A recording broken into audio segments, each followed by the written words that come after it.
Y News with Angelo Castro III, William Theo, and Darlene Basingan. Good evening. The parents of UST law student who was found dead in Manila cries for justice. Here's why from Ray Pelayo.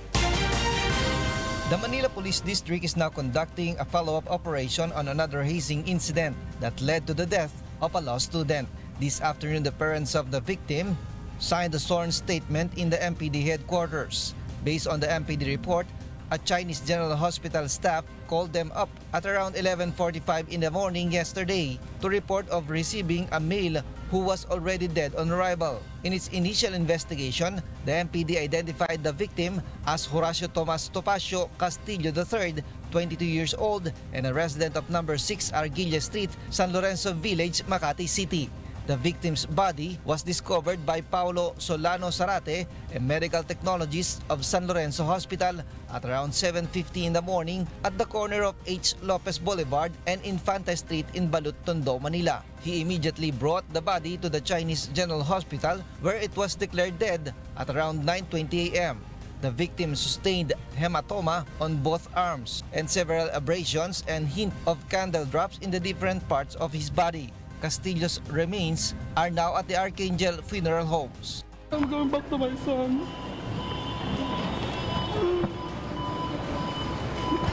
My son is lost. The authorities are gathering evidence that will help solve the case, including the CCTV shots in the area where he was found. The MPD also has in hand the clothes that was wrapped around the victim. The PNP will be drafting a progress report once they have read the sworn statement of Castillo's parents. So yung ibang follow-up operation ng Manila Police District ay hindi muna natin may divulge para hindi ma-preempt yung kinukonsider na mga persons of interest. In a statement issued by the UST Faculty of Civil Law, they have heard the news of Castillo's death.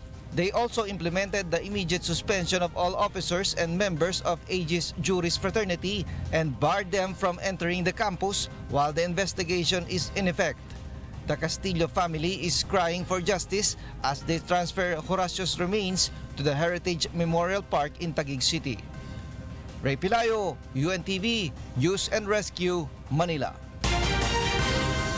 Various groups have joined forces to create a coalition against what they describe as President Rodrigo Duterte's authoritarian style of leadership. Here's why from Joanano.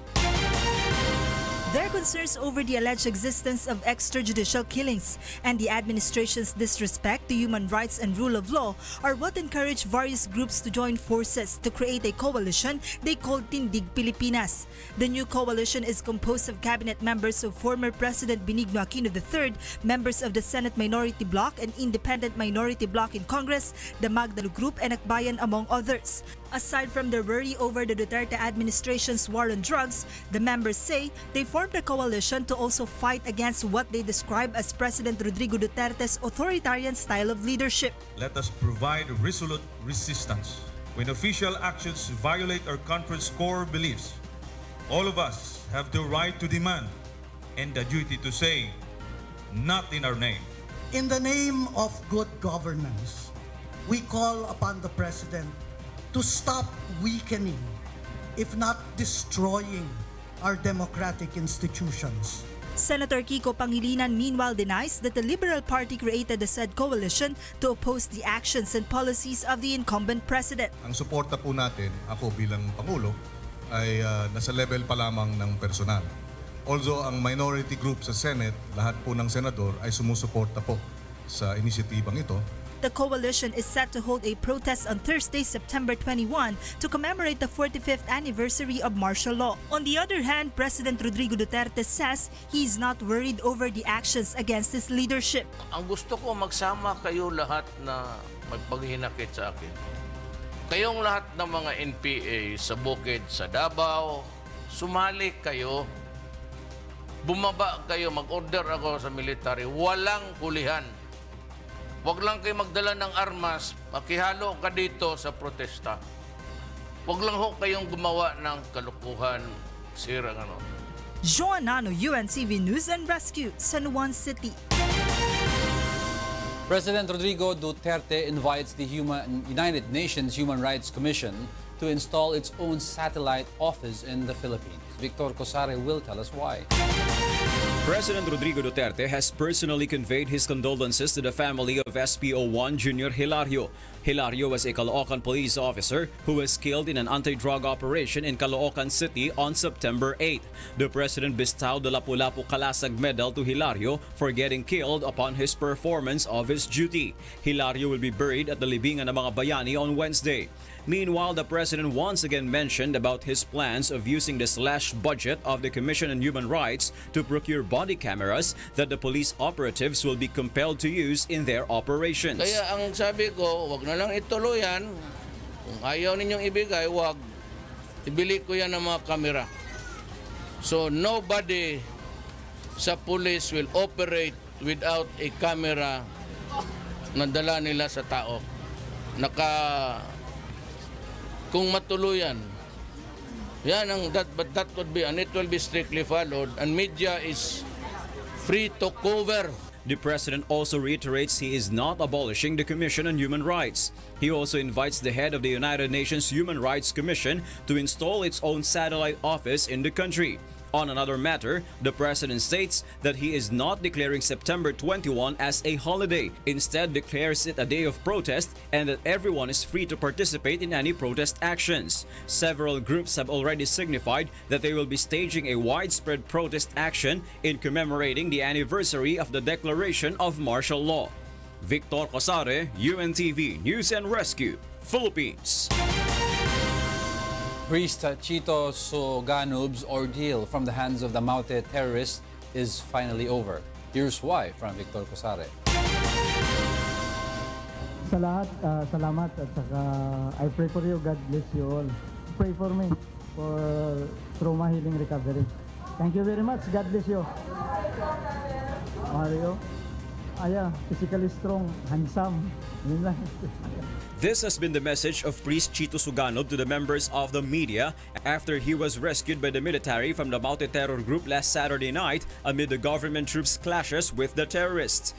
We rescued at Barangay Sangkay, Dangsalan, Marawi City. As the firefight to retake the Batum Mosque between government security forces and multi-ISIS group progressed. AFP Chief of Staff General Eduardo Anyo says Suganob was taken hostage by the Maute terrorists for 118 days. Anyo says the priest narrated to them his experience in the hands of the terrorists, in which Suganob claimed he was treated and fed well by the terrorists. Ang sinasabi niyang mga preso doon, yung pagka nakakaroon ng bakbakan, pinapahawakan din sila ng mga barel at minsan ay pinagpoposte sila na parang multi-ISIS din. The military chief says it was Omar Maute himself who hid Suganob in tunnels and inside mosque. Anyo also notes that Omar is the only remaining Maute sibling alive as the others were already killed in the ongoing clashes. Based on the custodial debriefing of those captured and who surrendered, si Omar Maute na lang ang nabubuhay. Si Abdullah, si Madi, at saka si Otto ay patay na raw ito lahat.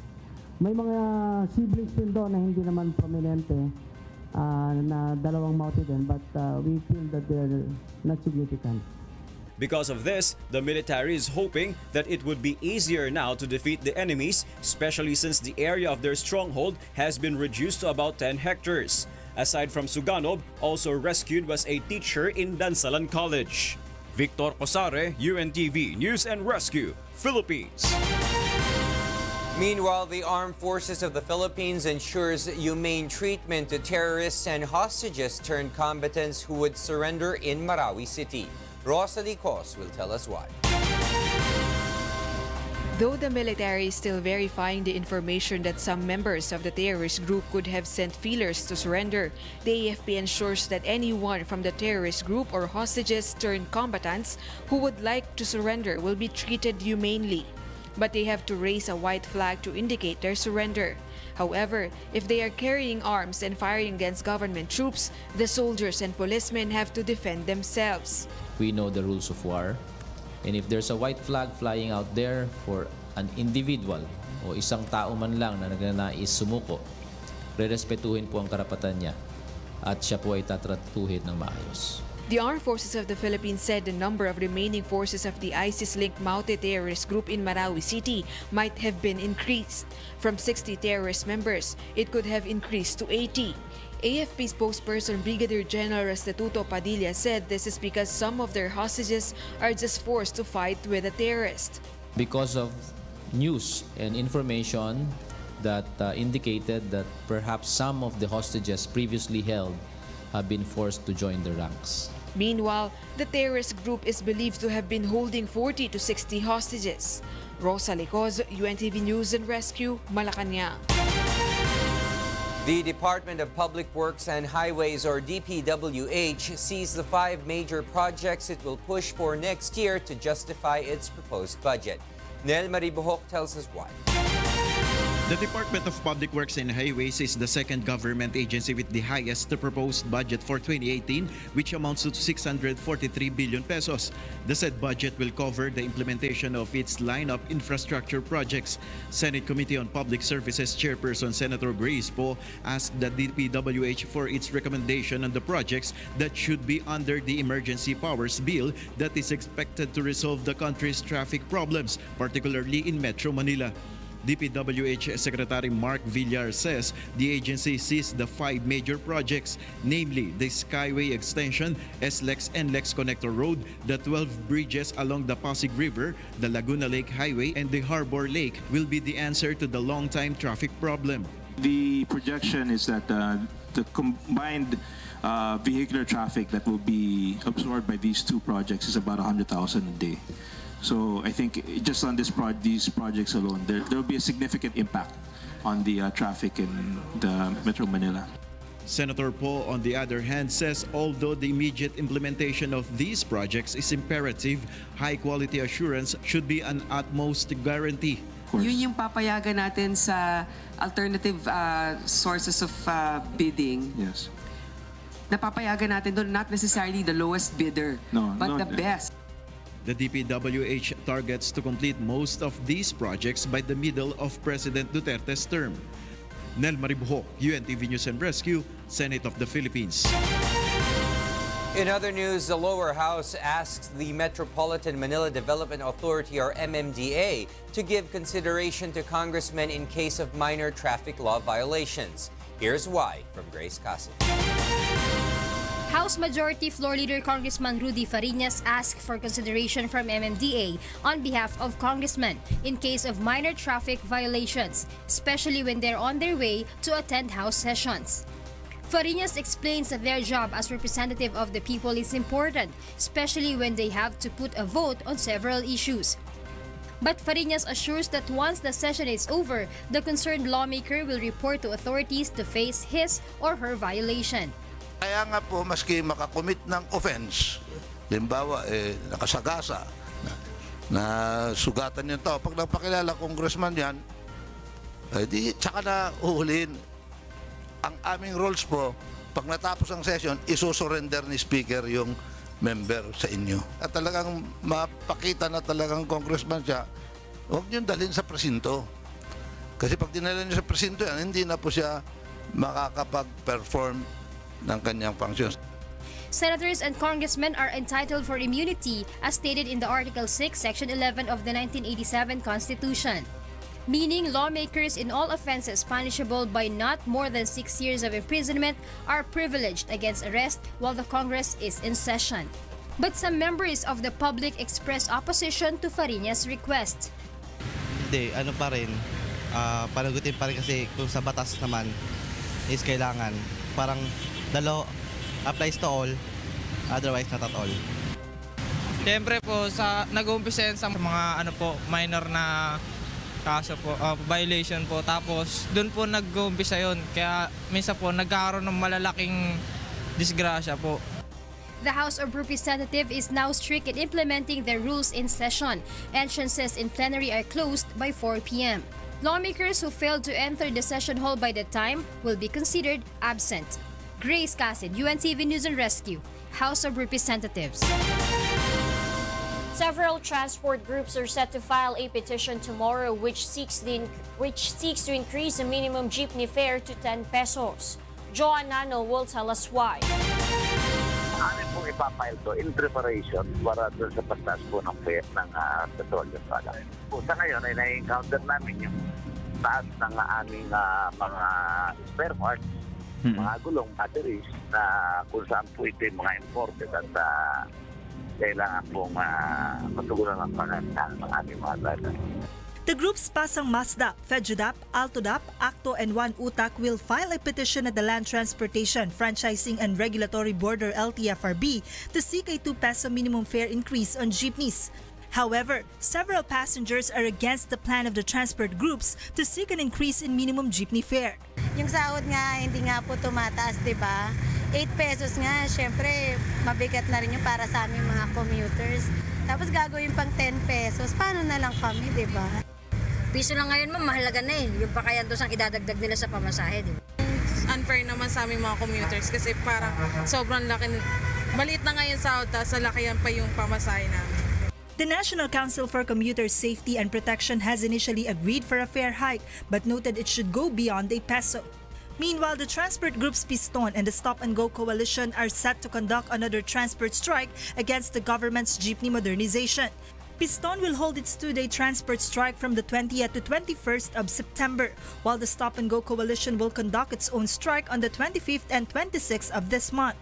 The groups insist of not accepting the loan offer of the government to jeepney drivers and operators. Joan Nano, UNTV News and Rescue, Quezon City. Passengers of the Clark International Airport consider as a huge convenience the operation of the point-to-point bus with routes from Clark to several areas in Metro Manila. Monokson tells us why. Airline passengers at Clark International Airport say their travel becomes easier with the service of point-to-point bus from Clark to Manila and vice versa. Mas madali siya, tsaka mas parang mas kampante kami na isang sakay na lang nandun na agad sa NAIA 3. Kaysa sasakay ka pa ng Pasay, tapos doon ka pa magta-taxi. So mas madali siya. The premium point-to-point bus from Clark International Airport to NAIA and Clark to Trinoma have 57 travels a day. Its operations start at 4 in the morning and its last trip ends at 9 in the evening. The fare from Clark to Trinoma is 250 pesos, while passengers have to pay 350 pesos if their destination is going to NAIA Terminal 3 and 300 pesos if they will go to Ortigas. This is cheaper compared to taxi cab fares, which normally reach to 1,500 to 2,000 pesos from Clark to Manila. Magandang feedback nila na mayroon na po tayong diretsong biyaya from Clark to NAIA 3. Kumbaga, ang dalawang airport po natin mayroon ng connection na isang transport. Each bus is fully air-conditioned, has a CCTV camera, GPS, charging stations, a TV, and Wi-Fi connection. Many of its passengers are hotel workers, foreigners, and passengers of NAIA Terminal 3. The operation of P2P in Pampanga is a huge help for many, especially since authorities are now looking into the possibility of transferring international flights to the Clark International Airport to decongest NAIA. The premium point-to-point bus was launched in Clark, Pampanga last Thursday, September 14. Mon Hokson, UNTV News and Rescue, Philippines. Next on Y News. Former Senator Bong Revilla's camp plans to file petition for bail.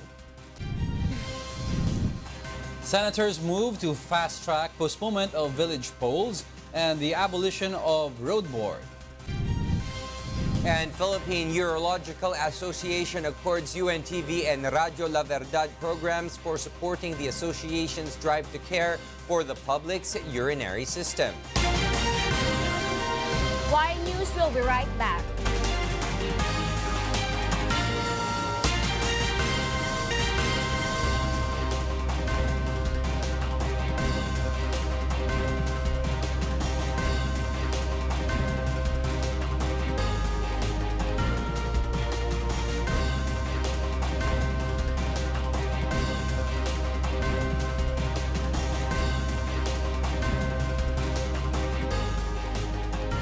Former Bureau of Customs Commissioner Nicanor Faildon files an ethics complaint against Senator Panfilo Lacson. On the other hand, Lacson says he will respond by filing a criminal complaint against Faildon before the Office of the Ombudsman. Nel Maribohok will tell us why. Right now, I'm assuring you that it's all lies because ako yung inakusahan. Alam ko yung ginawa ko at hindi ko ginawa. I can tell Senator Lacson, you are a liar. All your accusations against me are lies. Former Bureau of Customs Commissioner Nicanor Faildon has asked the Senate Committee on Ethics and Privileges to order Senator Panfilo Lacson to explain and present evidence on his allegations against him. Faildon particularly refers to Lacson's accusation that he received 100 million peso worth of welcome gift or the so-called Tara. This has been the content of the 15-page ethics complaint Faildon filed against the senator today. The complaint also contained a document from the Cement Manufacturers Association of the Philippines or CEMAP. It states that the firm Bojorno Trading is among the companies owned by Lacson's son Pampi, which Faildon claims imposes questionable freight rates in cement importation. The former customs chief notes the senator is attempting to cover up the said anomaly. Are you trying to cover up sa anak mo? And I challenge you again, bakit hindi ka nag-disclose prior to participating in this investigation? Lalo na nung bago ka nag-privilege speech, sana dinisclose mo muna na yung anak mo has billions of peso na negosyo sa Bureau of Customs. The camp of Faildon also argues that the senator cannot use his immunity in the allegations he made in his privilege speech. Yung case ng Osmeña versus Pendaton, parliamentary immunity exists in or may be invoked insofar as civil and criminal cases. Lacson, on the other hand, has this to say. Pag in-invoke nila yung kay Sergio Osmeña, that's before the 1987 Constitution. Senator Lacson says he will respond to the ethics complaint by filing a criminal complaint against Faildon before the Office of the Ombudsman. But again, that is right. He can file and file and file and file. No?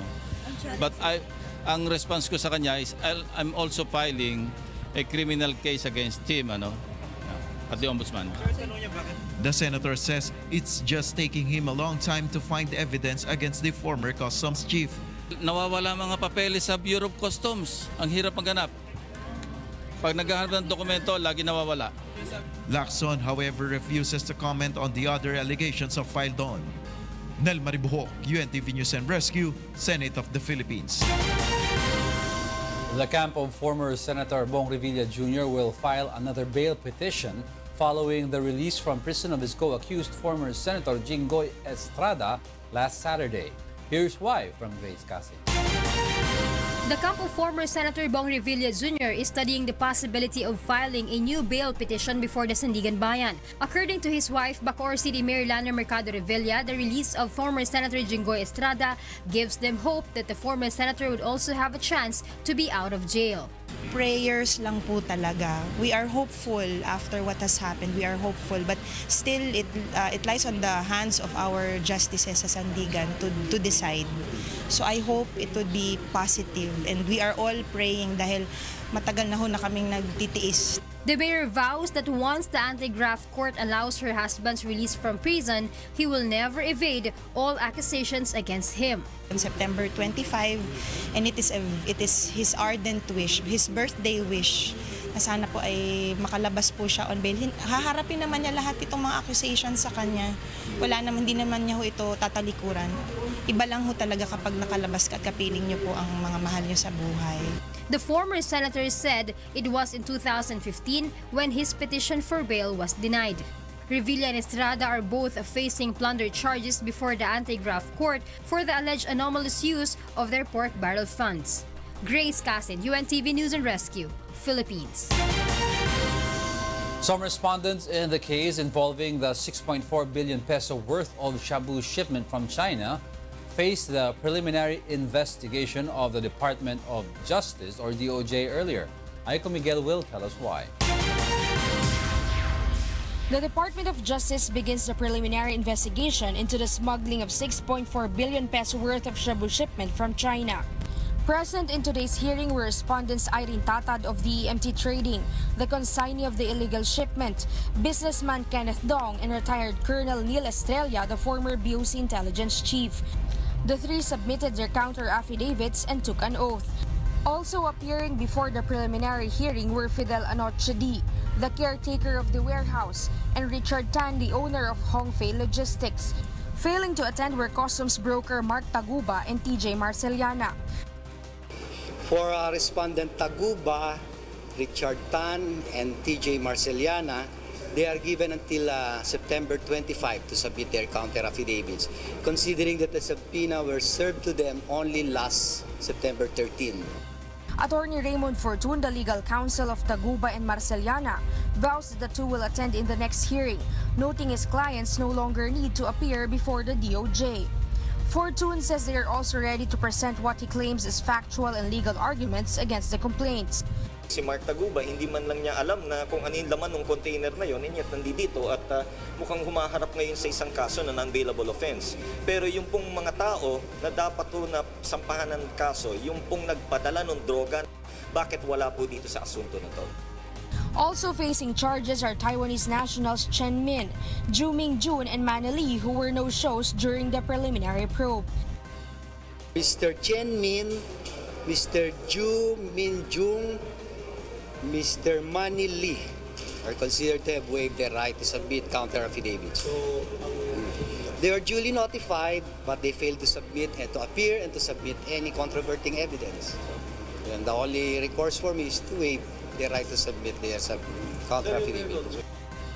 They are facing charges for violating the Section 4 or the importation of dangerous drugs and/or controlled precursors and essential chemicals of Republic Act 9165 or the Comprehensive Dangerous Drugs Act of 2002. Aiko Miguel, UNTV News and Rescue, Manila.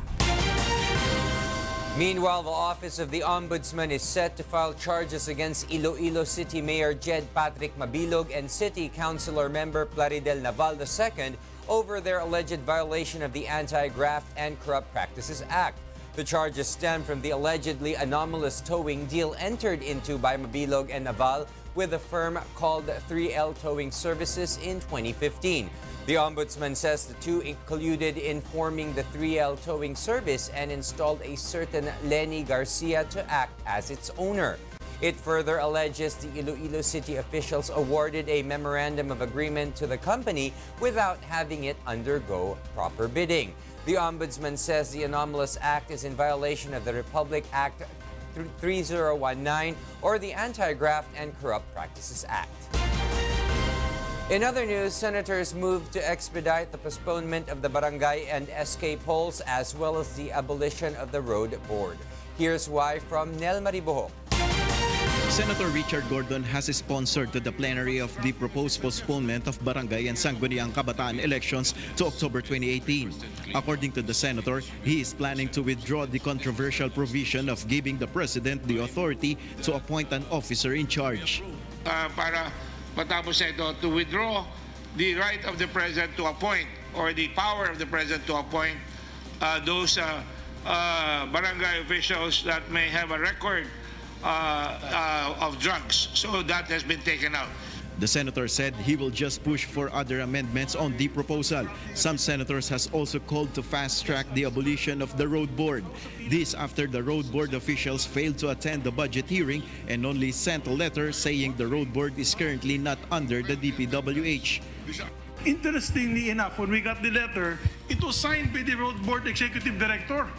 It was not signed by the Malacanang or by anyone from the office of the executive secretary.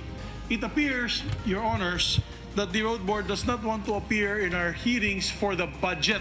And also, Mr. President, to fast-track the abolition of this agency. Senate Majority Leader Tito Soto and Minority Leader Franklin Trilon expressed their support for the board's abolition. Nel Maribojo, UNTV News and Rescue, Senate of the Philippines. President Rodrigo Duterte expresses anew that he is open to the possibility of resumption of peace talks. However, a group of Lumads and Bangsamoro asks for the president's sincerity in pushing for the peace talks. Leslie Longbowen tells us why. After 3 months of being hostaged, SPO2 George Cañete Rupinta was presented to President Rodrigo Duterte last Saturday in Davao City after being freed by the New People's Army. With this development, the president expressed his openness to resume the peace talks with the communist group. Now, if you want to resume the talks, I am not averse to the idea, but let me sort out first the other branches of government. The government security cluster is among those whom the president wants to consult first. The commander-in-chief also expressed that the peace process cannot be done hastily and that the communist group should also respect the government. Sandugo, a movement of Moro and indigenous people, supports the resumption of peace talks between the government and the National Democratic Front. However, they ask for the president's sincerity to solve the problem. Kung si Presidente Duterte ay sincere doon sa peace negotiation, unang-una niyang gagawin na itigil niya yung martial law, lalo na sa amin, sa Mindanao, at itigil niya yung all-out war, itigil niya yung pag-airstrike sa Marawi City. The president earlier stopped the peace negotiations with the NDFP after the NPA ambushed the convoy of the Presidential Security Group in Davao Region. The Office of the Presidential Advisor on the peace process, however, says no formal cancellation of peace talks was submitted in Norway. Meanwhile, Defense Secretary Delfin Lorenzana says he and the president have yet to discuss the said peace talks resumption with the NDF. Hindi pa kami nag-uusap. I am the chairman of the security cluster, so siguro I will convene kukonvene kami at pag-usapan namin yung iniisip ni Presidente na i-resume yung peace talks with the CPP-NPA. Leslie Longbowen, UNTV News and Rescue, Quezon City. A Filipino artist in Singapore is making a name in the international art scene. Mary Jo Maleriado tells us why. Philippine Embassy in Singapore has always been supportive in the promotion of Philippine arts outside the Philippines. Its latest exhibit includes the works of Filipino visual artist Enrique Cachero Jr. Enrique Cachero Jr. is a fine arts degree holder from the University of Santo Tomas, and his professional career spanned focused on creative arts for commercial advertising. Although a latecomer in the field of fine arts, he has gained various recognitions for his creative works, both in painting and advertising arts through the years. His exhibit titled Impressions of Heritage showcased Cachero's representations of his Asian heritage fused with Western influences of the Philippines' cultural past, Kalesa, Bahay Kubo or Nipa Hut, mother and child among others. Suportahan yung arts and culture natin kasi yung mga iba na nasa probinsya, hindi nila alam yung mga arts and culture na sinasabi. Hindi yung titignan nila muna kung ano yung laman ng painting na yon. The Philippine Art Trek is the embassy's avenue to promote Philippine arts outside the Philippines. It brings together established and emerging Filipino artists and serve as a platform for showcasing their works in selective galleries in Singapore. So, sa ating mga young people dito sa Singapore at kahit sa Pilipinas man, always believe in your creativity, become show and exhibit your creations, because who knows, you might be the next artist that the Philippine Embassy might, or these galleries here in Singapore might exhibit to a greater audience po. So always believe in yourself and that you are a creator of many wonderful things po. This exhibition, Impression of Heritage, is the third under the Philippine Art Trek 2017, organized by the Philippine Embassy in collaboration of the art galleries in Singapore. Mary Jo Maleriado, UNTV News and Rescue, Singapore. The Philippine Urological Association has given recognition to some programs of UNTV and Radyo La Verdad. Robbie de Guzman will tell us why. In the 60th anniversary of the Philippine Urological Association, or PUA, the organization has given recognition to some of its partners in advancing its advocacies. Among them are UNTV and Radyo La Verdad that received recognitions for its programs tackling the public's concern in terms of urology, or the branch of medicine concerning the function, disorders, and treatment of the urinary system and male reproductive organ. These programs are Good Morning Kuya, Doctors on TV, Ikonsulta Mo, and Serbisyong Kasangbahay. The said programs provide information to the public about health, including problems on the urinary system. Viewers can directly ask questions to experts who also personally give free medical assistance to those in need.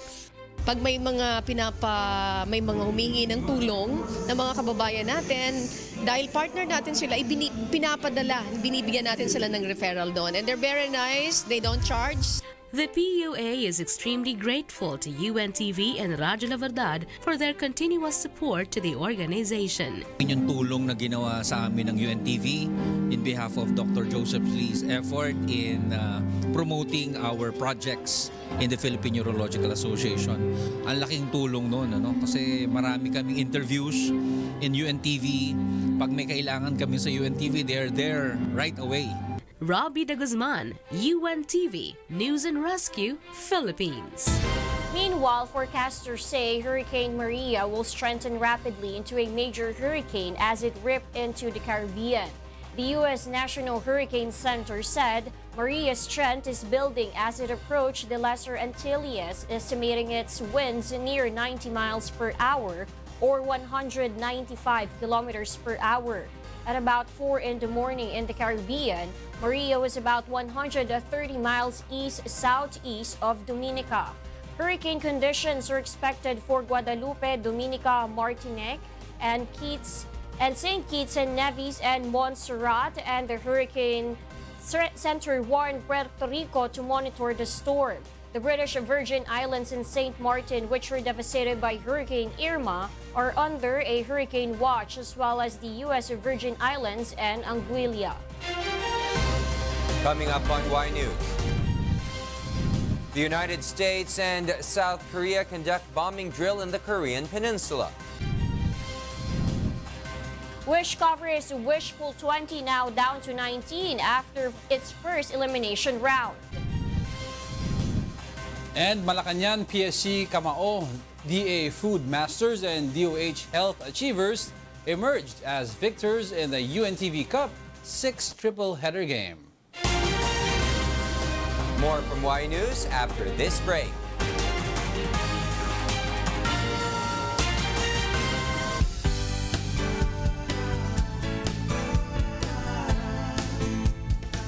Over 300 residents in war-torn Marawi City experienced relief after volunteers from UNTV and members Church of God International visited their place. Aiko Miguel will tell us why. 57-year-old Tito Tumimbang had been suffering from pain in his gums due to his broken teeth for more than a year now. Poverty makes him unable to have his broken teeth extracted. The ongoing war on Marawi City made his situation worse. But earlier today, the pain he felt has been addressed. Problema kaayo gid basta kay kuan, labi na kun init. Mangol akong ngipon. Na salamat ko nga kuan na bunutan ko kay wala na magsakit. Nya na po mga tambal gihatag namo. Tito is just among the 300 residents of Marawi City staying at an evacuation center in Iligan City who benefited from the massive medical mission held by UNTV and members Church of God International earlier today. Temporary shelters in the area have become congested. That's why the spread of various diseases among evacuees becomes inevitable. Many of the evacuees, most of them children and elderly, are getting cold and cough because of the condition in the said evacuation center. Sa members Church of God International, salamat kung dako nga nakadawat mig mga tambal diri sa Maria Cristina Gym. Nga naabot ang mga doktor diri og malipayon kami nga nagpatambal sa ila og dako jud kaayang kaayuhan nga na dawat na mo diri sa mga labi na kaming mga evacuees nga nagkalain-lain lang ng mga sakit diri tungod sa kainit. Siyempre, tos hindi mo pa alam sila doon pa lang sa pinanggalingan nila, hindi mo alam kung meron na silang mga sakit. infectious or hindi nakakahawa. So, syempre, pag mga ganon, crowded, so usually mga most common, mga skin problems, and then syempre cough, kasi halo-halo yan, matatanda, bata. The medical mission held by UNTV and MCGI is a huge help for the local governments of Iligan City, saying they finally have a partner in taking care of the innocent civilians affected by the crisis in besieged city of Marawi. Aiko Miguel for Serbisyong Kasangbahay. Only 19 hopefuls remain in the Wish 1075's online talent search Wishcovery, following the assessment of resident reactors. Leslie Longbowen explains why. After undergoing the public scrutiny through power viewing, resident reactors, vocal coach Annie Quintos, music producer Junji Marcelo, and Philippines King of R&B JR expressed their respective comments to the performances of first batch of hopefuls in the online singing competition of Wish 1075, Wishcovery. Choir member Daniel Briones was the first to be eliminated in the competition and received a consolation prize of 5,000 pesos. His performance of the classic song Maging Sino Ka Man less impressed the viewers.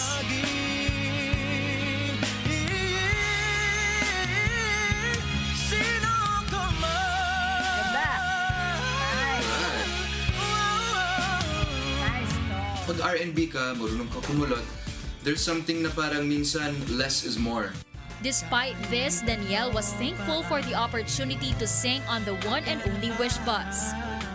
Masasabi ko po na ang pagtungtong po dito sa Wish Bus ay isang napaka-dream come true po para sa akin.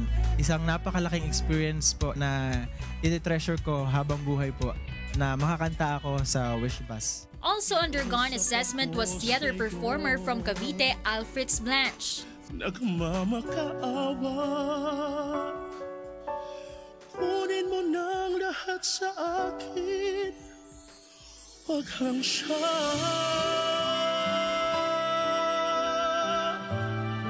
The emotion you bring with the song, laging swak na swak. And yung interpretation is always very honest, and kaya nadadala ako. Diana Tabitha Caro, one of the youngest finalists. Here. Yon.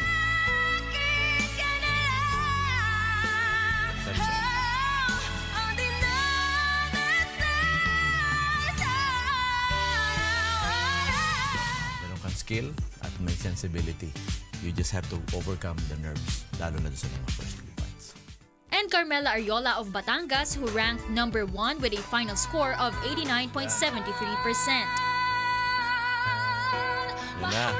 Mahal kita, hindi ako magbabago, asahan mo ito. Yun. Pero pag pumapasok na siya dun sa meron siyang timbre na parang Regine eh. Viewers can watch the exclusive performances of the second batch of hopefuls at 9 in the evening tonight on the official YouTube channel of Wish 1075.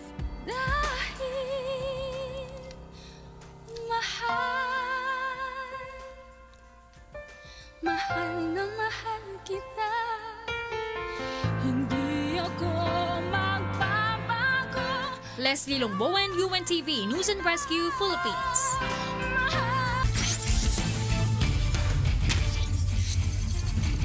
The UNTV Cup crowd saw a heart-pounding triple header at the Pasig City Sports Center. Bernard Daddy tells us why. Pero miss at yung baseball pass to kay Christian Luwalgon. Season 5 runner-up Team Malacanang PSC Camao did not give in to the challenge the NHA Builders brought into the UNTV Cup hardcourt. Camao beat the Builders 92-90 in a heart-stopping action-packed main game in Sunday's triple header. Camao head coach Louis Gonzalez says chemistry is the key to winning. Ang sabi ko sa team ko before entering this game, para yung chemistry ay ang pinakamalakas na weapon natin entering this season. And it showed. Eric de la Cuesta geared the Malacanang PSC Hoopers by bucketing 29 points together with Christian Luanzon, who made 22 points, thus hailed the best players of the game. Only the first game of the season. Ang gusto lang namin nung huli is to come out with a fighting chance. Nagkaroon nun ng ganun pagkakataon last minute and we were able to pull it out. We just kept fighting. On the other hand, Coach Bennett Palad vows to recover from the loss. Nawala yung momentum namin. Sayang din. Namigay kami ng bola in the last few minutes, the last few seconds. Next time, mabawi kami. Prior to this, in the first game, the Department of Agriculture Food Masters slammed the Pedea Drug Busters in their debut game 104-100. And in the second game, the DOH Health Achievers stunned the COA Enablers. Bernard Daddies, UNTV News and Rescue, Philippines. Those are the reasons behind the news. September 18, 2017. I'm Angelo Castro III. Reasons we deliver to you as they unfold. I am William Theo. And I'm Darlene Basingan, because we need to know. We will always ask why. Thank you for watching Why News.